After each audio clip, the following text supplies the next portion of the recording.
Hey guys, it's your girl Jade. Sorry, I'm outside and it's like midnight. But anyway, sorry, taking those out. I was listening to something. Oh god, the crickets are loud. I am so sorry. But in some previous videos, I was saying that I was going to change my little segment that I had going. Adventures of a single mom of a preteen daughter. Some stuff had come up where I can no longer do that segment. And I think one of them, I was talking about, my kid being diagnosed with anxiety and depression. A little backstory, as long as I can remember as well. My child has always, I gave birth to I gave birth to a girl. Yes, anatomy of a girl. You can probably already see where this is going. But, I wasn't into pink or dresses or anything. So I always bought kind of gender neutral stuff, and then friends would always give me like little girly clothes and stuff like that. I never did the little dress shoes. Friends gave those to me, or gave them to my kid. I always did like little tennis shoes and things like that. I never really got my child girly type stuff. So when she started coming up to me going, I'm a boy, I like boy things, I was like, okay, this is from me putting you in tomboy type stuff, or having you do tomboy type stuff. You're a tomboy. And it just did not register in my head that there was something else going on. I was just like, you're not a boy, you're a girl, you're a tomboy. So that is partly my fault of not figuring it out sooner. And then, of course, at the end of 5th grade came the note to the teacher saying, I want to kill myself and you don't even care. Then the therapist appointment saying that she was depressed and she had depression and anxiety. Then my child went to my brother-in-law and my sister and was like, I feel like I am a boy and I'm trapped in this body. I am not a girl, I am a boy. My body says I'm a girl, but I feel I am a boy. So then my brother-in-law and my sister was like, hey, this is what's going on. And I was like, okay, well, maybe she's not transgender, because she'll still go out and get her nails done. Do little girly things with my niece. Every week they were going to get their nails done with their nana. Well, not every week, at least once a month. Girls' day out. So I sat my kid down and I was like, hey, this is what it seems like, because you still do the girly things. Like getting your nails done with your cousin. You like your hair long and all this other stuff. So we got a gender therapist. And after one session, it took one session where I was thinking that maybe my child was gender neutral. One session with the gender therapist, and the gender therapist calls me back. And she's like, no, your child is not gender neutral. She is a he, and he is transgender. So I was like, okay, that is good to know. And one of the things they look for is consistency. Sorry, I'm scratching my hand.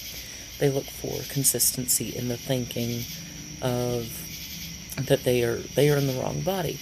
And it clicked. I was like, okay, as long as I can remember, my kids always said, I'm a boy, I'm not a girl.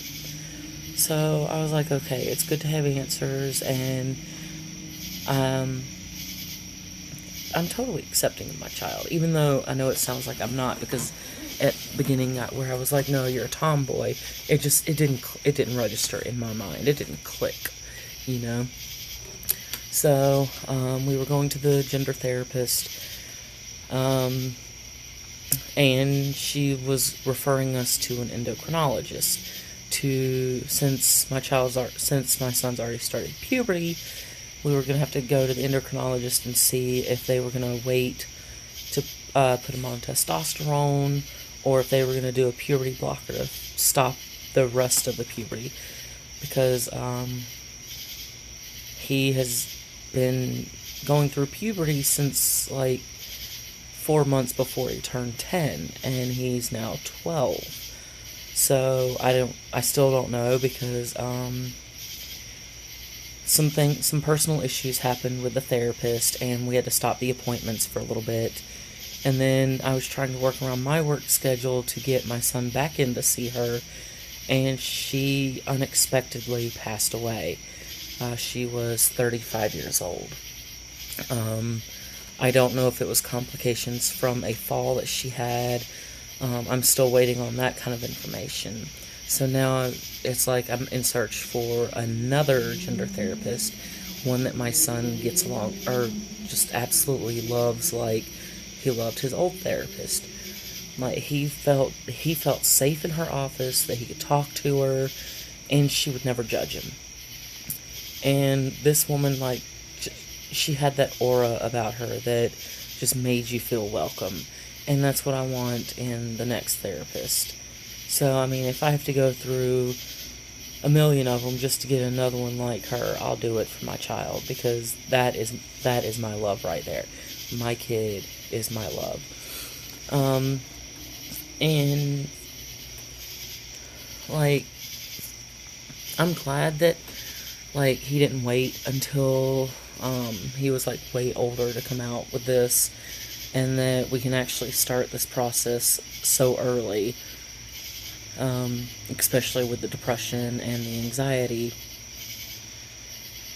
And, like, I've had people ask me, like, whenever I tell them, they're like, how do you feel about it? And I'm like, you know what?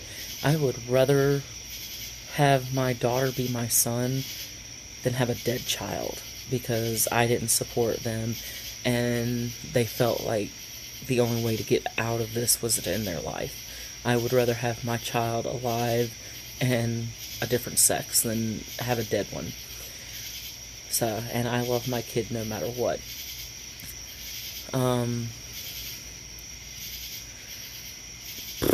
So, yay. And then, after we found all this out, he decided to talk to the school before I could make an appointment with the school and try and figure out how to go from there. And the school calls me, and they're like, well, we had this conversation. We are still going to call your child Trinity instead of Travis, because it's going to be a distraction to the kids. Which didn't sit well with me. But I was like, you know what? There's only a few months left of school. After that, it actually made my decision to take my child out of public school and homeschool. Because it made me feel like the school wasn't equipped to handle this.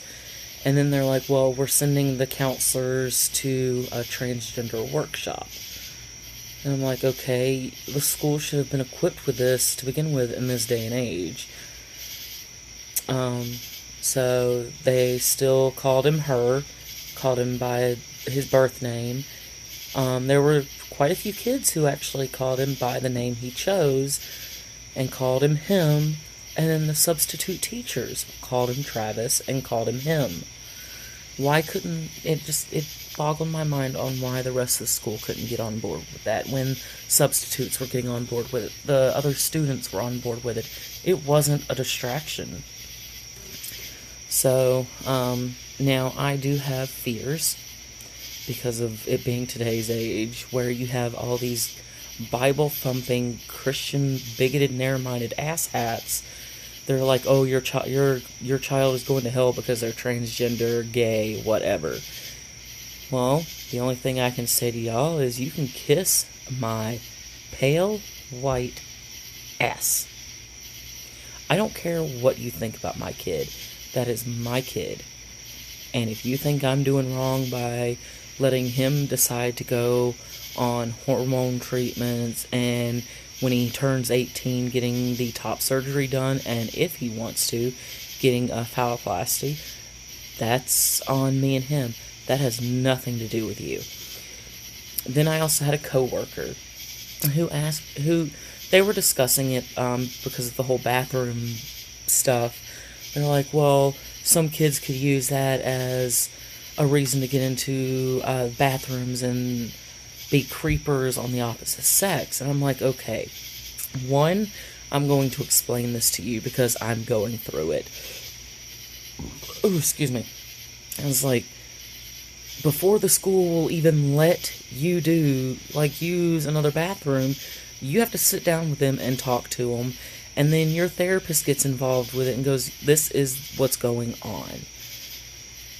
So, and what, little 6 or 7-year-old is going to go to an opposite sex bathroom and spy on somebody like that? I mean, come on, guys.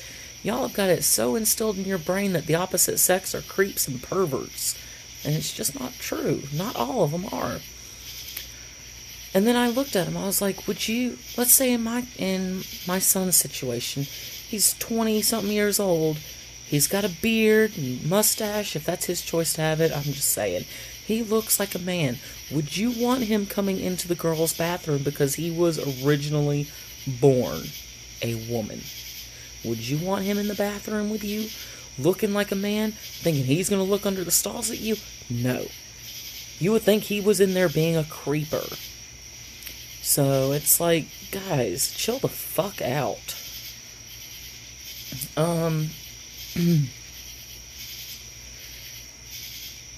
And my son goes to church. The church accepts him. He went to a thing called Affirm. Basically, the best thing I can say it is like a church camp. Granted, this year he did have to stay with the girls because of, I think he is the first transgender in the church, so they wanted to make sure that he was with someone he knew, which was one of the women who is part of the youth group, personally knows him, has worked with him in the church when he's come in to volunteer. Like, my son volunteers for the church all the time. He volunteered for Vacation Bible School all week. He was one of the, what do they call it? Youth something. Where he was in charge of, the 5 and 6-year-olds. At 12 years old. He was adult enough to go in there and volunteer to be a youth leader, I think they call it, for Vacation Bible School. And he took care of a group of 5 and 6-year-olds. So, and he's also helped with charity sale, or a big yard sale that the church had. Has just volunteered a lot of his time helping with the church. Had his first communion and everything at the church. So, and one of the ladies was always around, knows him. So she was like, well, we're going to have him be with the girls group this year just because that way I'm here, I know him. The rest of the people aren't really that close to him yet because they just don't know him yet. And he was okay with it because if there was any problems, if anyone was uncomfortable, he had her to go to and be like, hey, this is what's going on. This is the issue. Can we resolve it somehow? And he had no problem being with the girls this year. Now, I do know whenever he does start testosterone, and maybe even next year, they're going to start putting him with the boys. They basically just wanted to make sure that it was safe and everything for him. And I think because he's only been going to the church for a few months. So, now I've had some fears. I do accept him as he is. I fully support him. My fears mainly generate from how is everyone else going to accept him? Is he going to be ridiculed for this? I think my son's like one of the bravest people I know for actually deciding, hey, I'm going to come out with this. This is what I am, really. I want to be the man I'm supposed to be, and I don't want to do it in this girl body. So, and I'm terrified of how other people are going to look at him and see him. And I was also terrified to come out to my dad and one of my aunts. Because a lot of my family, I don't care if they know. I could really care less what they think. They're not part of my life. But because I already knew my sister accepted it, and like my close family accepted it, I was afraid to tell my dad and my aunt. And those were the two people left to tell that it would have hurt the most. It would hurt my son the most if they didn't accept. And I'm talking like he would spend summer, like almost every summer there. He would spend the whole summer up there with them. So, and then I get a message from my aunt today going, hey, hold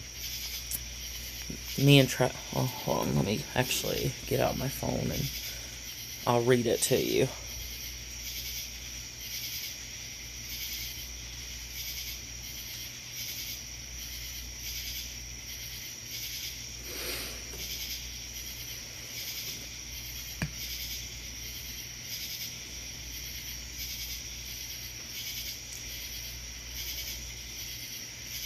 Okay. It says, she's referring to, hold on, my eye itches. Right now she's referring to my son as Trinity and her, because she doesn't know what's going on yet. But it is, hey girl, me and Trin talked about Trin wanting to be a boy. Wasn't sure if this was just a passing fancy, or if Trin really felt this way. Dang it, stop. Like, I will support and love her either way. I know sometimes it feels as if you have no family support, but all you have to do is ask. Love you both. So I told her, I was like, Trin is what they call transgender. I didn't know you knew. Was going to sit down with you and Dad and explain it. You and Dad are the two. It would hurt kiddo the most if you didn't accept it. She wants to be called he and Travis. We've seen a gender therapist to make sure it's not a passing fancy, and Travis has felt this way for as long as he can remember. And my aunt goes, I talked with brother, because my aunt, that is my dad's sister. She goes, I talked with brother about this, and he was a little shocked, but he was accepting. And I knew she wanted to be called Travis. I said she, because it's in quotation marks. It will take a little getting used to, but we will always support the decision. And then I was like, Travis is screaming with excitement, LOL. And she goes, tell Travis I love him. So hearing that, just that my dad and my aunt were accepting, and I didn't even have to sit down and explain it to them, it made me cry, because that was what I feared the most, was they would not accept it. So from here on out, the segment that I'm doing, I'll probably even put it in the title, is going to be changed from Adventures of a Single Mom of a Preteen Daughter to Adventures of a Mom of a Preteen Transgender.